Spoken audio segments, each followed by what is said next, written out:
Welcome back to Learn Astrology with Mary. My name is Mary English. You find me at www.maryenglish.com, maryenglish.co.uk, and UK Astrologer. Oh my God, what's happening with my sound this morning? I'll have to adjust that. Anyway, I hope you're well. Now, I just have something to tell you just before we start. So excited. Quite a few episodes ago, at least 12 minimum, I started a podcast and said I was super excited, and I'd tell you what that was about in the next episode. Well, the next episode I couldn't tell you because it hadn't happened anyway. Long story short, this is my husband and I now, I'm going to say we, not the rest of the family, just me and him, have been contemplating and looking to adopt another dog after our lovely Saluki Cross Whippet dog died in June last year. So we had her for 9.5 glorious years, and then unfortunately she passed. But 9 years was more than enough to enjoy. My husband says, there's another dog's been reserved. So I went on the website to check, and as I was looking on the website for this dog that had been reserved, I saw a new dog had appeared, and they're all done alphabetically, and this is B, so we've got A, B, C, and this dog had appeared. Oh my goodness, that's the one that I've been waiting for. And the very second that I looked at the picture on my phone, boom, my phone went, and it was the lady from the dog's home to say, the doggy that you've been waiting for, we can give you the details about her now because she's been spayed. That's what the delay was. And yes, we do have her, and would you like to make an appointment to come with me? Do I want to make an appointment to come with me? Oh yes, I do. And so we went to meet the lovely doggy. We went to meet the lovely doggy on Friday, and she's lovely, bubbly, jubbly, and she's exactly everything that we want. So we've got an adoption date for the 29th of April this year, and I am just a gibbering excited wreck at the moment. So you'll be lucky if you get 20 minutes worth of episodes out of me, because it's all I can think about is this dog, and I've crocheted it blankets, and I've bought it clothes, and we got the bed for it, and I was thinking, gosh, we've spent so much money, haven't we got the flipping dog yet, done the insurance, registered with the vet, bought the food, we already have dog bowls, already got harness, already got leads, because we kept some of the things from our previous dog, got blankets, and I think I've crocheted now something like 5 blankets. Oh my goodness. Anyway, the lucky day is going to be the 29th of April, and I cannot wait. So you're going to listen to this episode. You just had nearly 4 minutes of me waffling on about it, so I'll stop. Now, today, we're going to cover something I don't believe I've covered before. Now, in episode 290, I covered the sun in the 11th house. There's certain houses that just don't get a good rap or get covered a lot. You hear loads about the sun being in the 5th because the sun's happy there, and the sun being in the 4th because it's happy then, those types of things, but we don't ever hear much about the 11th house. And so obviously I covered houses and suns and the sun in the certain houses, but I want to cover the moon in the 11th house today, because the 11th house is a house that I don't come across a lot of people that either have the sun or the moon in the 11th house. And I went through my client notes today, and I've got 6 clients out of thousands of clients that have got sun in the 11th, and only 1 client with moon in the 11th. Now, obviously, I've been over to Astro Data Bank, and I've had a good check I'm not talking loads of garbage. And there were 1,500 people with, I'd only done the years 1950 to 1980, there were 1,500 people with moon in the 11th. But the 11th house is a funny old house. It's sort of like a nondescript house. How do you describe it? Now, according to Rhea Ryan, she says, the house that the moon occupies in your chart determines the area of life in which you react most instinctively.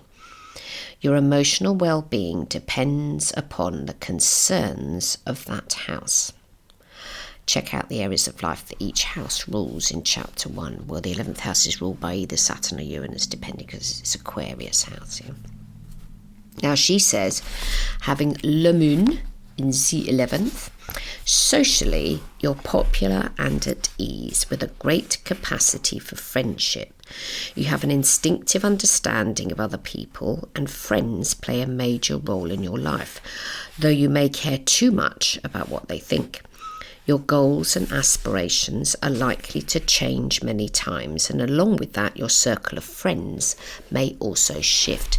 Now, the reason she said that is she said it in various other bits of the book, that the moon is a fast-moving planet. Like if you've got moon in the 7th, you can never make up your mind who you want to date. And the moon changes how it feels a lot. So the moon is constantly evaluating. So this is just the moon we're talking about now.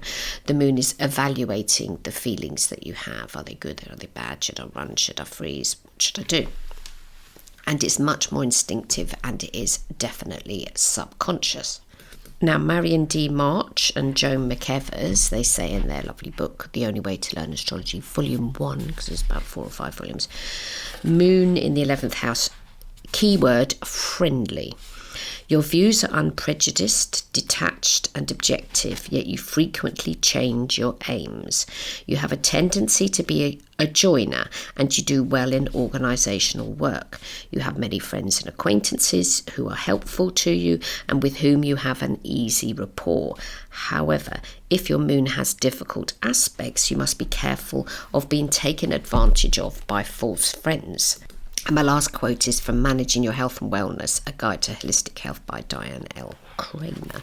She says, when the moon is in the 11th, you are unique and independent. You have a tendency to overreact emotionally, putting a strain on your nervous system.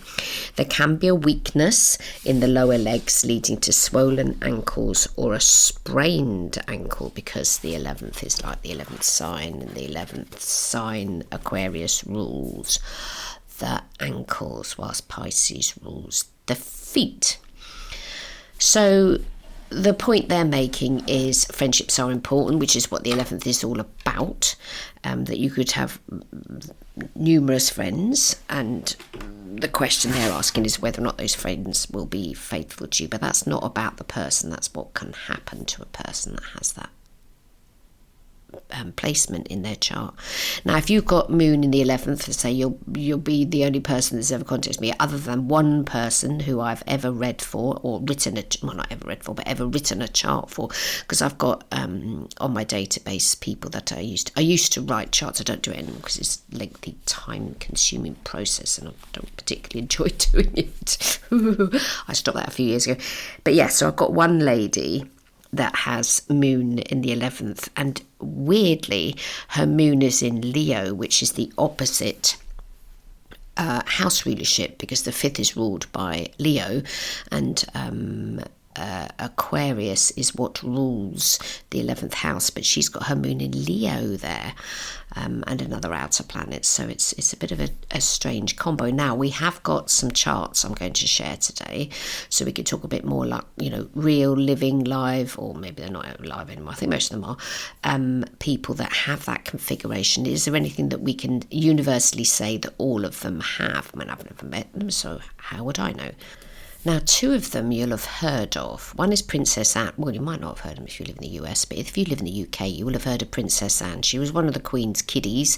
I can't remember what order she was. I think King Charles, he was born first. I think she was second. And then there's another one. I think he's called Edward, the last kiddie. Oh, and then there's Andrew. So I think it went Charles, Anne, Andrew, Edward. Andrew's the naughty Pisces who needs to be shot. Dirty old man. But anyway, so we've got a second child. Let me double check, but I'm sure she's the second child. Phew, yes, I remember that correctly. She's a member of the British royal family. She is the second child and only daughter of Queen Elizabeth II and Prince Philip, Duke of Edinburgh, and the only sister of King Charles III. Well, she would be the only sister if she's the only daughter. Who wrote that on Wikipedia? They need a smack. Anne was born third in the line of succession to the British throne, is now 18th and has been since 1987. Princess Royal, a title held for life. So she's a Leo, and I'm sure she loves every minute of being a member of the royal family. I mean, that's what Leo's all about. I'm not saying every Leo wants to become part of the royal family, but any that aren't going to fight it. Now, in her chart, she's got the Moon, Mercury and Saturn pretty much exactly conjunct. Mercury and Saturn exactly conjunct. She's got a Libra ascendant, so most of the time she's reasonably polite. She's got Sun conjunct Pluto. I wouldn't want to come across her on a bad day with Sun conjunct Pluto. I know she has had outbursts occasionally. But with the Moon being in the 11th, is her social circle big? I expect it is. What does Wikipedia tell us? Does it tell us about her friendships? She performs official duties. Well, they're all good. Equestrianism. So she does all the riding thing with the horses. She was married to Mark Phillips. Then she married Sir Timothy Lawrence. Oh. There was a kidnapping attempt on the 20th of March 74. I think somebody had a gun. Public appearances, patronages. Okay, so those are the important ones. So she's involved with more than 200 charities, and she works extensively to save the children. Who else does she?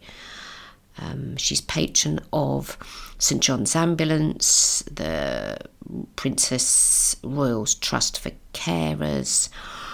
She was nominated for the Nobel Peace Prize. She became patron of Mercy Ships. She's a representative of the International Olympic Committee as an administrator. She became president of the Riding for the Disabled Association. The General Assembly, that's not a charity. She's a patron of TransAid, a charity founded by Save the Children, which aims to provide safe and sustainable transport in developing countries. She's a royal patron of WISE, an organisation that encourages young women to pursue careers in science, engineering, construction. 200 patronages. She must get a lot of stuff for free. Once you become a patron, they just send you stuff.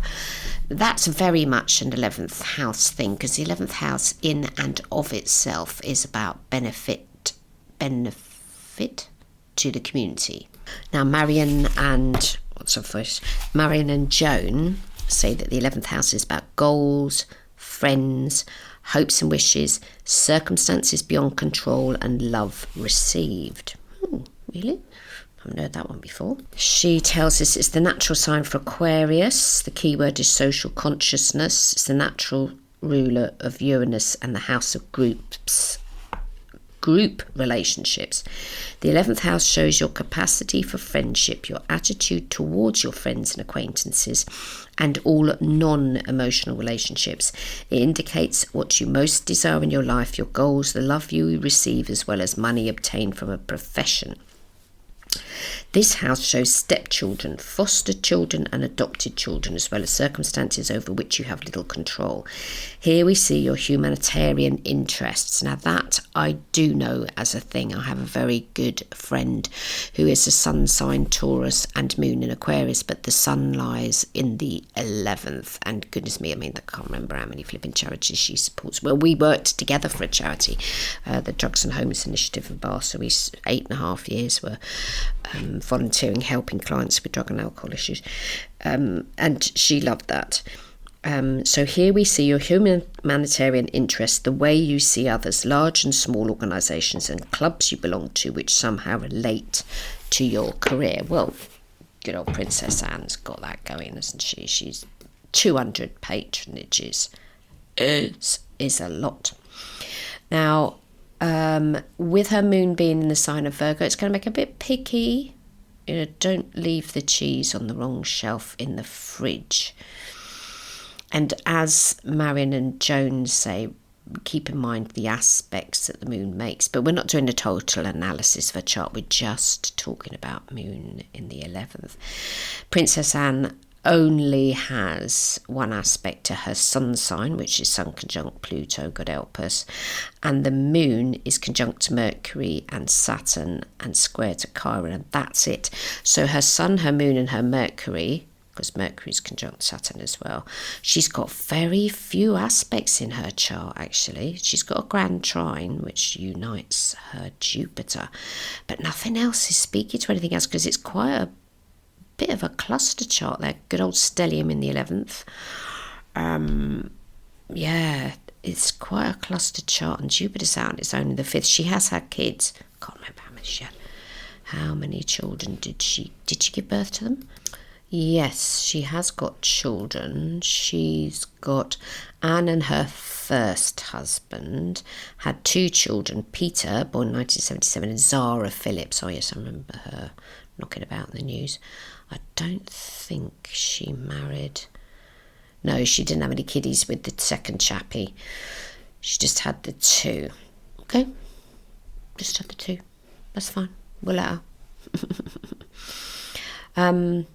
So there's going to be this Aquarian type flavour to the 11th house. So do get in contact if you've got Moon in the 11th. I haven't got enough personal blurb in my or on my computer to make absolute judgments about it. And I don't have it myself. I think my 11th house is empty. And it's in the sign of Cancer. It's just such a weird combo. Ugh. Now, there's 2 other people. The second one you hopefully have heard of if you've been alive for a few years, and his name is David Cassidy. And he is, I'm sure he's not dead, he's an American singer. So let's just get him back up. David Cassidy, American musician. And what are they calling him? American actor and musician, because he became famous by being in a TV program called The Partridge Family. He was raised primarily by his maternal grandparents in West Orange, New Jersey, and Cassidy was later informed of his parents' divorce, which had happened 2 years prior without his knowledge. Blimey, that must have been a shock. After completing high school, Cassidy pursued acting and music, moving into his father and stepmother's home in Irvington, New York. His career took off after signing with Universal Studios in '69, leading to roles in several TV series. His major breakthrough came in 1970 as Keith Partridge on The Partridge Family, which propelled him to teen idol status. Cassidy's personal life was complex. What do you mean was? Have we died? Oh my goodness me, he died. Died on November the 21st in 2017. Ooh, he was 67. That's not very old, is it? Do you know, I didn't know he died. His personal life was complex with multiple marriages, children from relationships and struggles with alcohol. He became an advocate for Alzheimer's disease research inspired by his family history with the condition. Despite facing health and legal issues later in life, Cassidy continued performing until he announced his retirement in 2017 before his death later that year.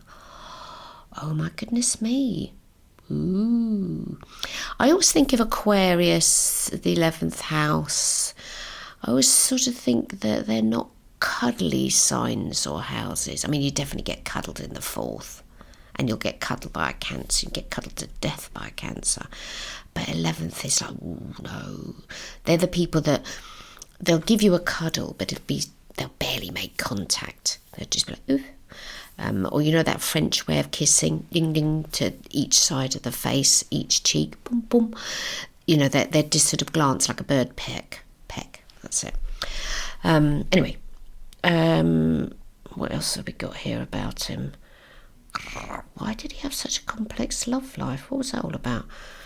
His first wife was actress Kay Lentz, who he married in 1977 and divorced in 1983. Married his second wife, horse breeder. They met in 1974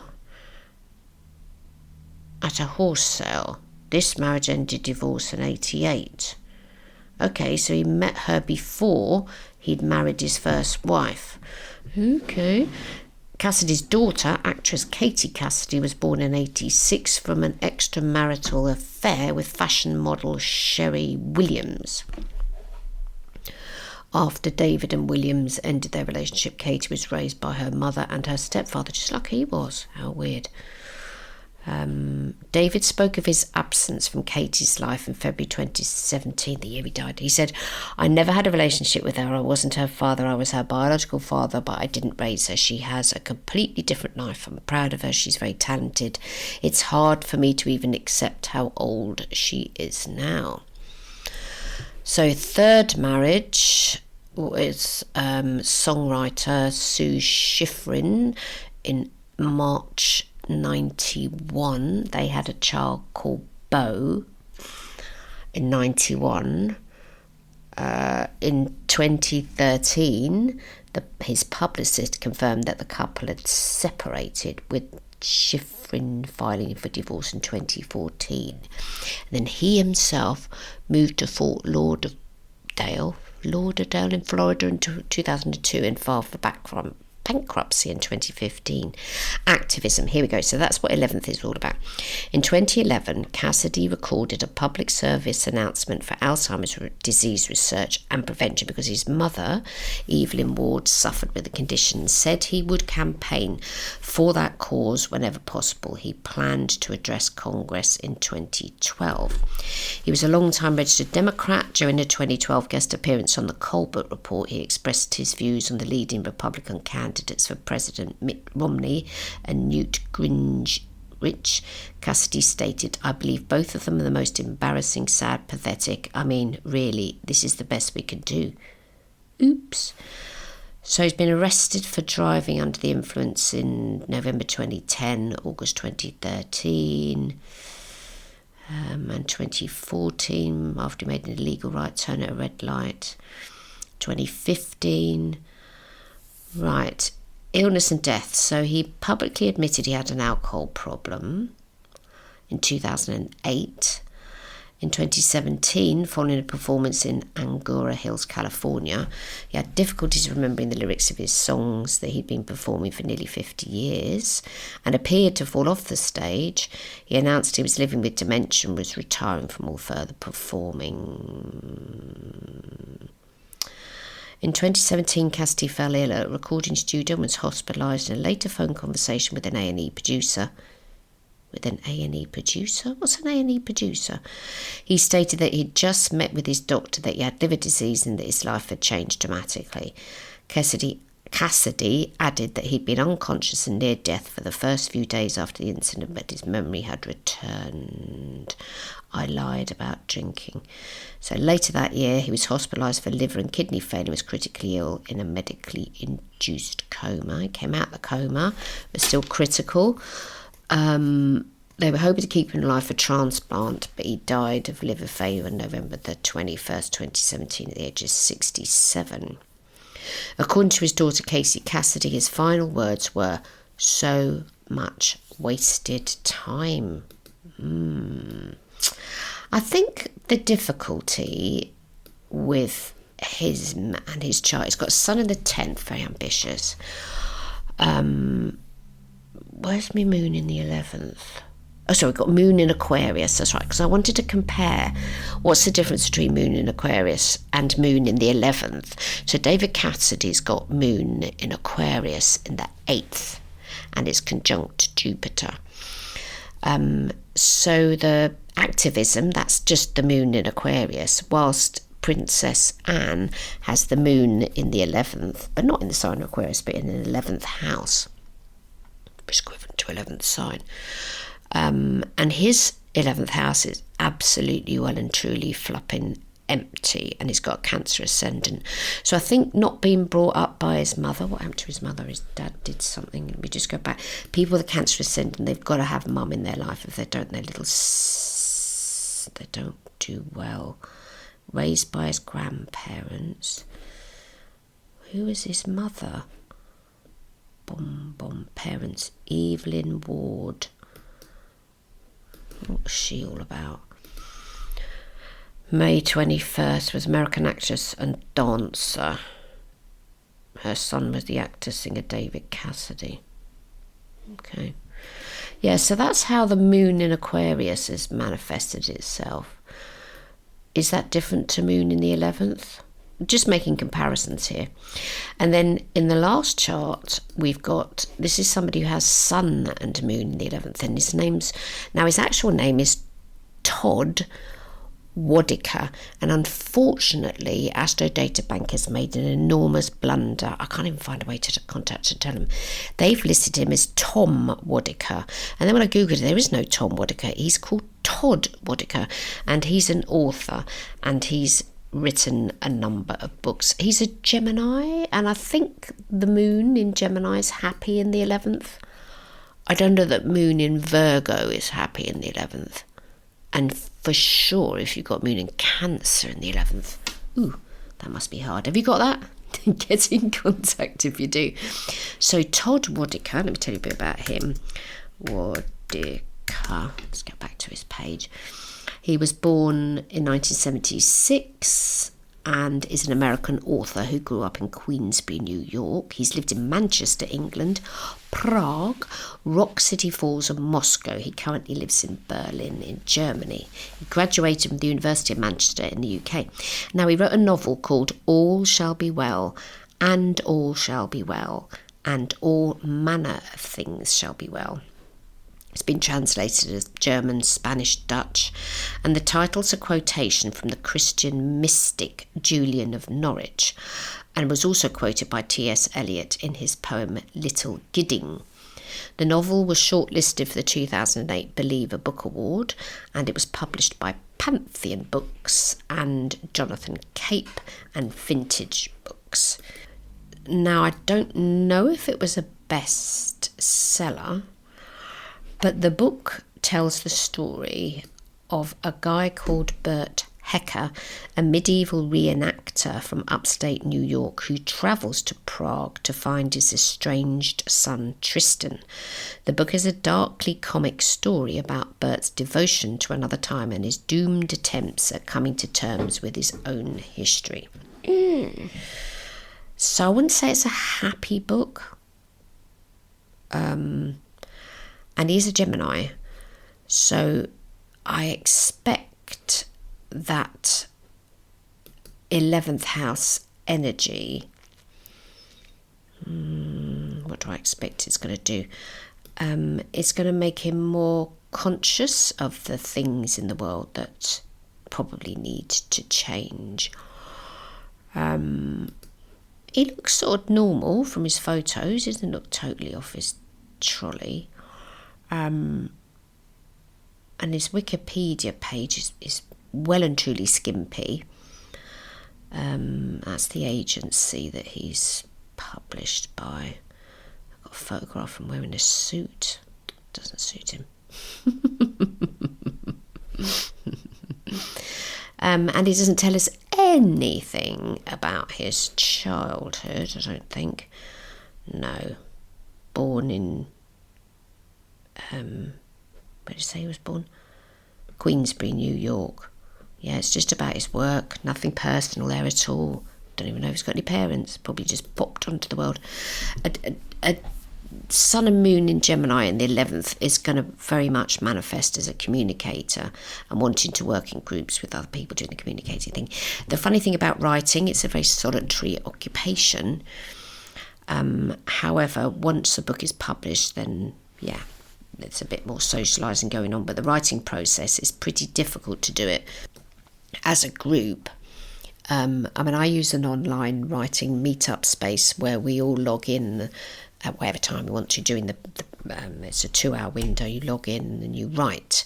You just write. And at the end, if you want to, you can chat with the other people on the Zoom call. But I don't generally. Sometimes I do. It depends if I've used it for a while or not. But the process of 11th house is the activism, the save the planet, those types of things. And I often wonder if Greta Thunberg, we don't have a birth time for her, if she's got anything in her 11th. I mean, she's such an environmental activist. And one wonders, if somebody is an activist, what have they got in their 11th? I'm not an activist. I'm an astrologer. What do I get active about?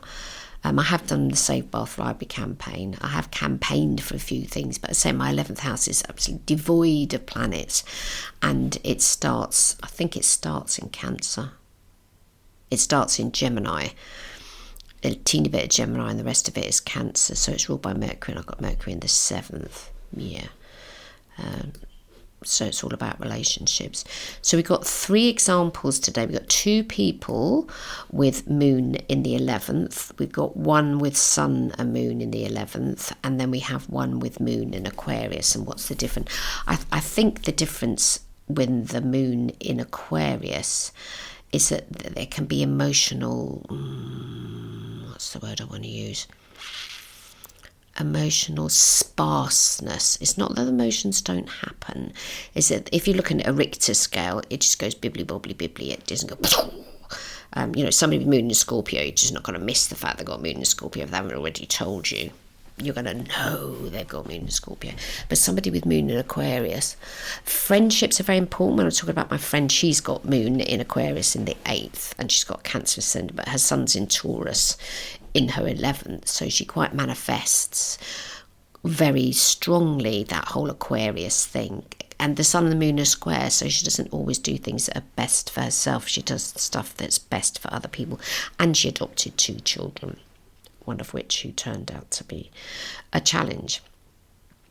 And looking at David Cassidy's chart, he's got a hell of a lot of things that are retrograde. Mars, Saturn, Neptune, Pluto, and Mars is his ruling planet because he's in Aries, and it's retrograde in his 3rd. Nothing in the 7th, and he's got a bit of a seesaw chart. Whilst Princess Royal Anne has a one-sided buckety type of chart, and Tod, not Tom, even though it'll turn up on the show notes if you look at his chart. Astro Databank have called him Tom. It's not. It's Tod. He's got a seesaw. It's a bit a locomotive-y type of chart, actually. It's not a complete seesaw because he's got Saturn near enough conjunct the ascendant in Cancer. I'd want to know more about his childhood, actually. Oh, and he's got Mercury retrograde in Taurus, and he's a writer. Wow. His Mercury's miles away from his other planets. It's nowhere near his sun sign. His Mercury's 25 degrees retrograde in Taurus, and his sun is 9 degrees in Gemini, and his moon's 25 degrees. In fact, I don't think he's got very many aspects going on. No. The moon doesn't aspect anything. How funny. Sun and moon in the 11th, and the moon aspects nothing, and the sun does a conjunction to Venus, a sextile to Mars, an opposition to Neptune, and a trine to Pluto. Interesting. So if you've got planets in your 11th that you want to talk about, and especially if you've got moon in the 11th, ping me over an email, mary@maryenglish.co.uk, and we shall pick your chart apart and your life. I want to know about your chart. Whenever I see somebody with an Aquarius ascendant, I always think, oh, they've had a bit of a sad childhood. They come into the world, and it's a sign that it isn't a cuddly sign at all. I mean, I've told you before, my family is full of Aquarians. My mother, my auntie, my ex-mother-in-law, 2 sisters. I'm surrounded by Aquarians, so I know what the energy of Aquarius is like. But 11th, so few people that I come across have got moon in the 11th, so I want to hear from you if you've got it. So I hope you have a fab week. I'll be back next week. Don't work too hard. I'll see you later. Bye-bye now.